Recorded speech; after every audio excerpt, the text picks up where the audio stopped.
Number one is don't wait until you're ready. If you wait until you feel completely ready, you'll never do anything.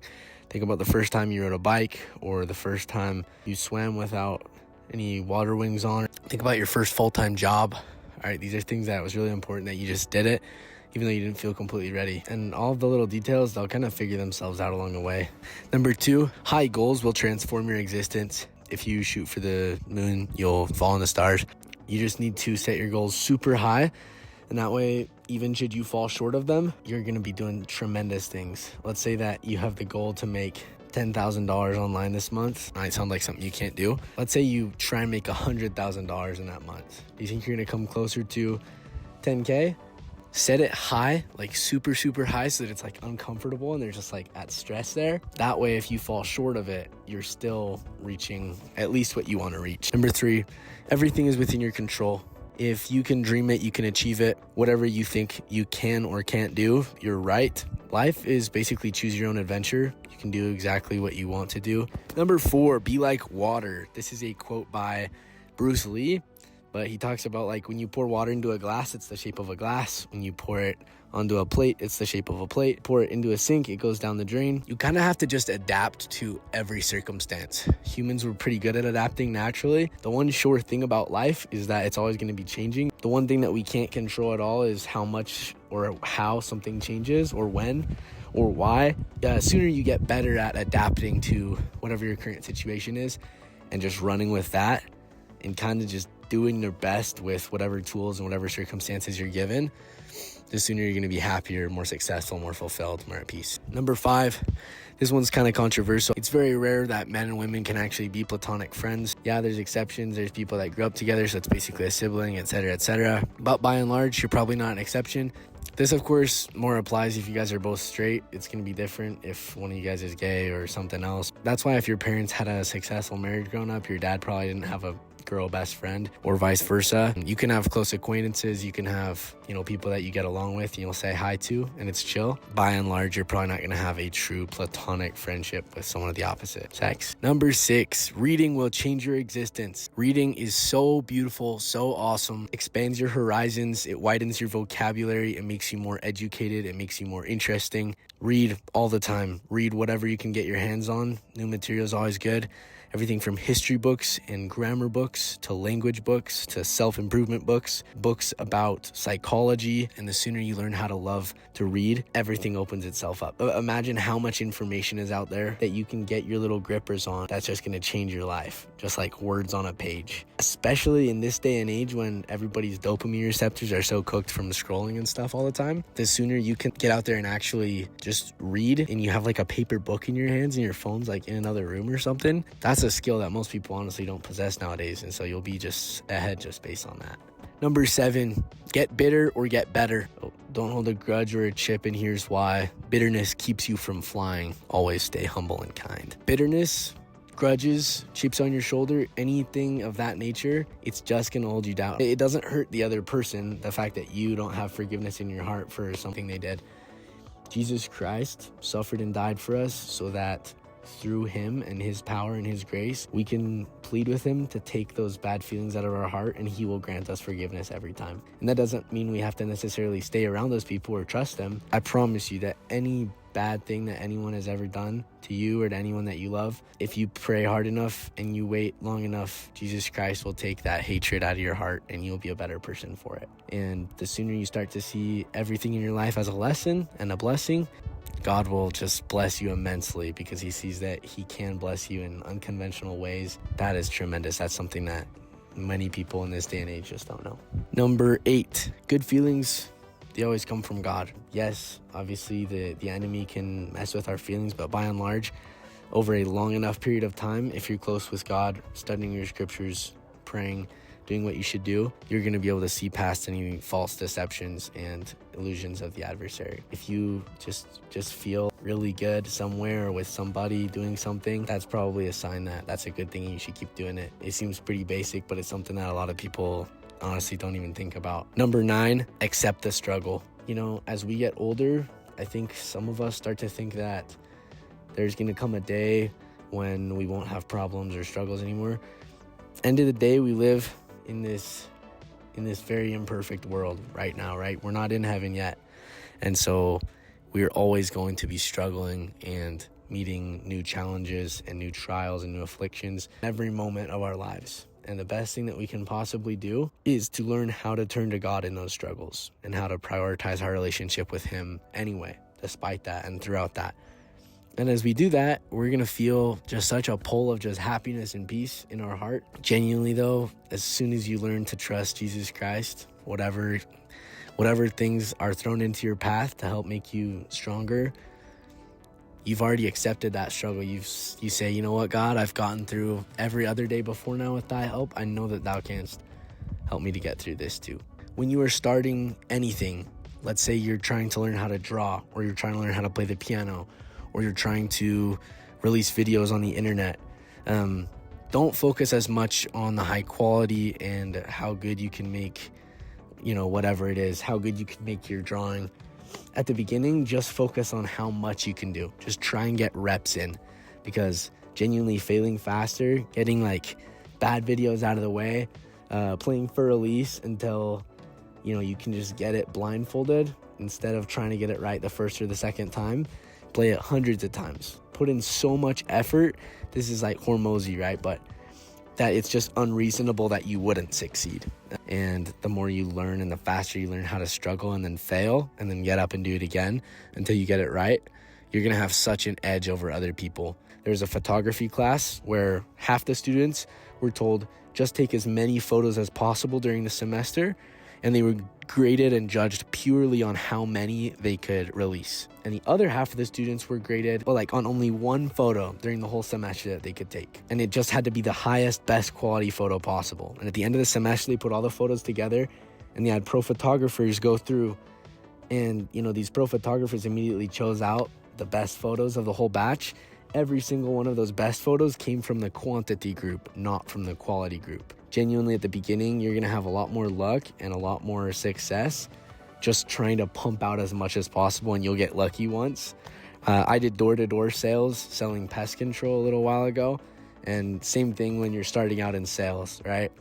At my level of sales, the best thing I could possibly do was just to knock more doors. And as that happened, I would find somebody that was down to buy it. Does that make sense? Just because I talked to so many people throughout the day. Number 12 is take advice only from people who are where you want to be. In life, you're going to meet a lot of people. Some of them are friends, some of them are professors. All of those words you need to take with a massive grain of salt, unless it's from people who are in the exact situation, the exact life that you want to be in. Someone can only give the advice that helped them become what they are right now. In my case, I want to be a commercial airline pilot. Will I talk with a lawyer about how to go about that? Maybe we'll have a cool, entertaining conversation. But at the end of the day, who I need to talk to is the airline pilot who's running a business online at the same time, because that's what I want to do. If you want to learn how to be a good husband or a good father, don't talk to some guy who is going through divorce and whose kids are estranged. It's pretty simple, but take advice from people in the places that you want to be. Number 13 is be grateful. Think and write down 5 to 10 things that you're grateful for every day, and just watch how your life changes. Watch how much extra joy and love and peace there is in your heart. Think about how beautiful this earth is. I'm thankful for these fall leaves. I'm thankful for the rocks. I'm thankful for the mountains. I'm thankful to have a healthy physical body that was able to carry me up this trail a little ways. I'm thankful for good camera equipment. I'm thankful for a reliable phone, reliable transportation. I'm thankful for this great weather. I'm thankful that I'm in school learning things that I want to learn. I'm thankful for the freedom that we have here in America. To be able to go out and do things like this. I'm thankful for good friends and roommates. You see what I did there? I took about 20 seconds listing off about 15 to 20 things that I was grateful for, and I already feel so much greater and so much more blessed. All right, you do that every day, it's going to change your life. Number 14, a different life requires different actions. Sometimes we get stuck in this loop of doing the same things over and over again. The technical definition of insanity: people who have experienced larger levels of success and have chased their dreams successfully, they will all tell you the same thing. Their life only started to change the moment that they decided that they were going to change their life. You can't hit the gym once or twice a week and expect to make massive gains. You just can't. It's not the way the gym works. It's not the way your body works. Whatever your current situation is, it is because of precisely, you need to take 100% responsibility for this. Whatever you are and wherever you are in your life right now, whatever you can do, whatever your skill set, whatever your addictions or things that you struggle with, it's all because of the actions that you took in the past. Those things brought you here. And so what you need to do to get out of that is to already imagine that you're at that next stop, that next waypoint, having mastered the next couple things that you want to master. And then you need to practice those things every single day. And it talks about this in Atomic Habits, but make it part of your identity. Say to yourself every single day and get in the habit of saying, I am consistent in the gym. I go to the gym 4 times a week and I exercise my body every single day, and I eat good calories, and I take the time to have meaningful rest, and I stretch, and I do all these things, and I'm consistent with it because that's who I am. And just watch your life change from there. Number 16 is kill your lust, especially to all those young men out there. Man, I don't even know you and I love you.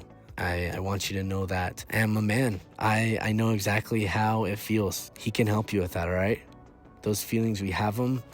They're in there since, we're pretty young, since puberty, and God gave them to us so that we would feel this drive and this motivation to one day go out and create and start a family. But if you're not at that point yet, it's your job to learn how to harness that energy and use it, in a different kind of way. And Jesus Christ will help you with that. If you're struggling with pornography and you're not living, that chaste and virtuous life that will bring you so much happiness and joy and fulfillment, there's a helicopter passing over me. Give me a second. I testify to you that Jesus Christ, he can take those feelings from your heart. And if you try your absolute best, he will do everything for you. No temptation has taken you but that which is common unto man. Every temptation that we are given, we already have the capacity within us to get over any of those temptations. We can overcome those things, right? And I know that that's true.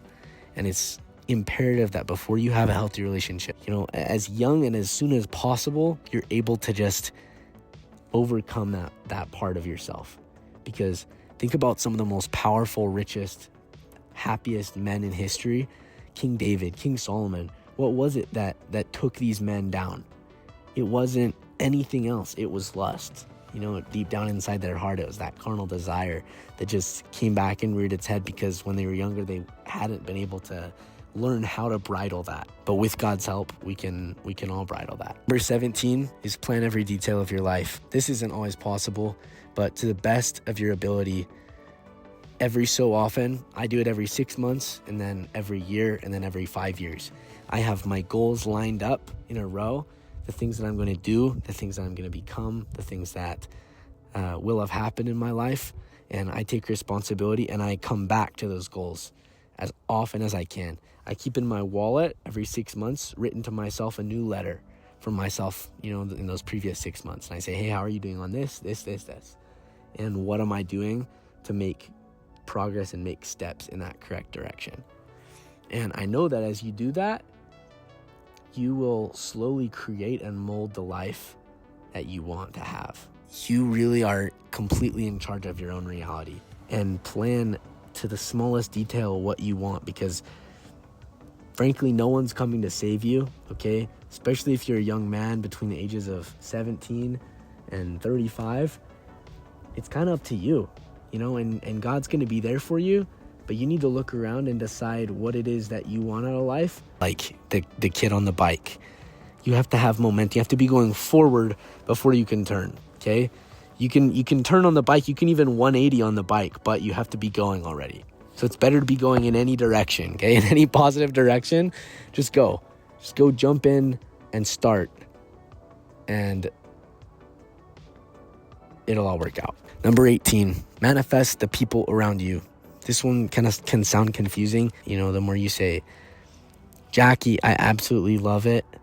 Just how patient you were with me today. I really appreciate that. Thank you so much. Jackie's going to become more patient. Say, hey, Matt, I really appreciate today how you avoided taking the Lord's name in vain. And I can just tell how important your relationship with God is, and how that's no longer just for like cheap laughs or for your sense of humor, you're just going to notice a whole new light come into the people around you. Speak what you want to happen into reality, and it will happen. Compliment people on things that they're struggling with, and as you continue to do that, they will automatically get better at those things. Imagine if you're struggling, but every single day your friend reaches out. He's being the consistent one, but you don't even notice. You know, he says, you're so consistently just happy and you're glad to be here and you're such a good friend to me. What's going to happen? You're going to become more of a consistent friend. You're going to be happy and you're going to start searching out for ways to prove to yourself that's true. You kind of take it on as your identity. Number 19, family is everything. Look, I know not everyone has the ideal family situation. I've been very blessed over the course of my life to have a very positive and happy family situation overall. Obviously, no one's perfect, but do your best to take care of your family. Honoring your father and your mother is the first commandment with a promise. And one day when you start your own family, it's the same kind of deal. And prioritize family over anything else. They're just so tremendously important. Never lose sight of that. Comes back to that Humble and Kind song, right? He says, visit grandpa every chance that you can. It won't be wasted time. It's never wasted time when you're with your family. Try and gain as much knowledge as you can from your parents and your grandparents, and they've been around for so much longer than you have, and they want to help you understand and experience things about life, things that maybe took them a lot longer to learn. Folks, we made it. Number 20.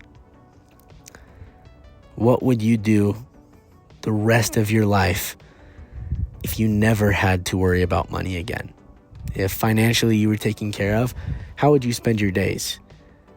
Even the people who are pretty immature and they're like, oh, I would party, I would just hang out, I'd have a good time. That might be fun for even a couple years, max. Already you'd just be so burnt out, you're so done partying, right? If you had unlimited money, what would you do? How would you add meaning to the world? I have always thought airplanes were some of the coolest technology that God allows us to have. Imagine being able to fly like birds. Imagine being able to safely be transported from spot A to spot B thousands of miles away in the course of a couple hours. That's crazy. You know what I mean? I've always thought that was awesome. And the thought that I had asking myself that question was, if I never had that worry about money again, I'd still want to learn how to fly planes. And obviously have a family. And I think business is cool. I think being your own boss and just learning how to provide some service for someone or some product and get that out into the marketplace, I think all of that's just really cool.